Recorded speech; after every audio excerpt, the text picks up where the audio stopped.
Hi! இன்னைக்கு தாங்க ரொம்ப நாளைக்கு அப்புறம் அவங்க ட்ரிப்பு, மீட்டிங் எல்லாம் முடிச்சுட்டு வீட்டுக்கு வந்திருக்காங்களே! காலையில இயர்லி மார்னிங்கா வந்தாங்களா, அதனால ரொம்ப டயர்டா இருக்கும்மா அப்படின்னு சொல்லி படுத்துட்டாங்க.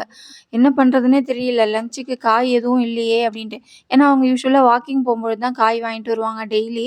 இன்னைக்கு என்ன பண்றதுன்னே தெரியல. அப்புறம் ரோட்ல எப்பயுமே நாட்டு கொத்தமல்லி கொண்டு வருவாங்க ஒரு பாட்டிமா. அவங்க கிட்ட டக்குன்னு கொத்தமல்லி வாங்கி துவையல் அரைச்சிடலான்னு வாங்கிட்டேன். அதையும் துவையல் அரைச்சாச்சு. ஏற்கனவே செஞ்சுட்டு மிச்சம் வச்ச வெண்டைக்கா கொஞ்சம் ஃப்ரிட்ஜில இருந்தது. அதையும் ஆதரவு குடுப்போம் அப்படின்னு சொல்லிட்டு வெறும் உப்பு, மிளகாத்தூள் மட்டும் போட்டு ஃப்ரை பண்ணி எடுத்து வச்சுட்டேன். ஆனா பத்தாதே!